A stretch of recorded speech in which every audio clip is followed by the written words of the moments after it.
सो बंदर बंदर बहुत है, पहाड़ों में जाओ तो बंदर बहुत ज्यादा आपको दिखते हैं। तो इसलिए इनको वाइल्ड लाइफ प्रोटेक्शन एक्ट के शेड्यूल 2 से रिमूव कर दिया गया था 2022 के अंदर। जो शेड्यूल सेकंड है वाइल्ड लाइफ प्रोटेक्शन एक्ट का, वो क्या करता है, वो प्रोटेक्शन प्रोवाइड करता है जानवरों को जो थ्रेटेंड हो सकते हैं।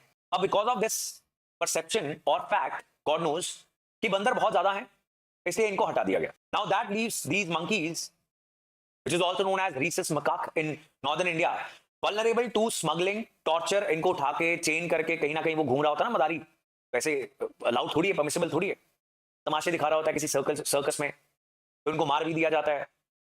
सो इन सब चीजों के लिए बंदर जो है वल्नरेबल हो जाते हैं। नाउ एक्सपर्ट जिनका यहां पर ओपिनियन लिया गया वो कह रहे हैं कि असल में जो बंदर हैं, रीसस मकाक है, मंकीज हैं, they are very attention seeking, they are very conspicuous, so they want to live close to the human society. और इसलिए ऐसा लगता है कि बहुत ज्यादा है, और क्योंकि ह्यूमन सोसाइटी के बहुत करीब होते हैं तो थोड़ा बहुत कंफ्लिक्ट भी चलता रहता है। कुछ मंदिर हैं जहां पे अगर आप जाओगे तो आपके सन ग्लासेस ले लेंगे, राइट, आपसे बिस्किट्स चॉकलेट्स छीन के खा लेंगे, है ना। तो मतलब वहां के बंदर थोड़े बिगड़ गए हुए हैं।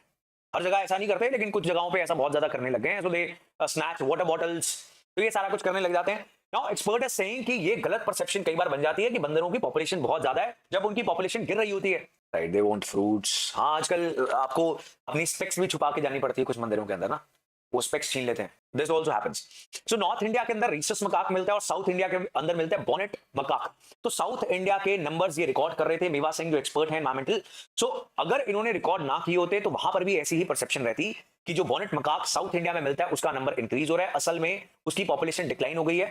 और international union for conservation of nature and natural resources IUCN जो एक रेड लिस्ट मेंटेन करता है एंडेंजर्ड जानवरों की, उसने उसको कैटेगराइज किया एज वल्नरेबल एनिमल।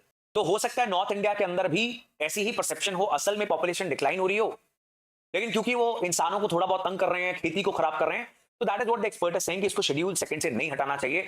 इसकी पॉपुलेशन को कम करने का सही रास्ता क्या है? वही रास्ता है जो डॉग पॉपुलेशन, स्ट्रे डॉग की पॉपुलेशन को कम करने का रास्ता है, which is sterilisation. Now every species जो नेचर में है वो कोई ना कोई इकोलॉजिकल सर्विस प्रोवाइड करती है, इसीलिए वो कुदरत में है। ऐसा नहीं है कि वो टाइम पास कर रही है या तंग करने के लिए बनी हुई है। फॉर इंस्टेंस जहां पर ये बंदर पाया जाता है वहां पर रीजनरेशन ऑफ फॉरेस्ट तेजी से होती है as compare to the areas जहां से ये बंदर गायब हो गए। बिकॉज ये क्या करते हैं, ये बीज फैला देते हैं जंगलों के अंदर, and in those areas regeneration of forest after deforestation it increases, it happens at a faster pace. So environment के लिए बेहद इंपॉर्टेंट आर्टिकल है, ऐसे में से ही कुछ ना कुछ प्रीलिम्स के अंदर पूछा गया होगा and will have to answer.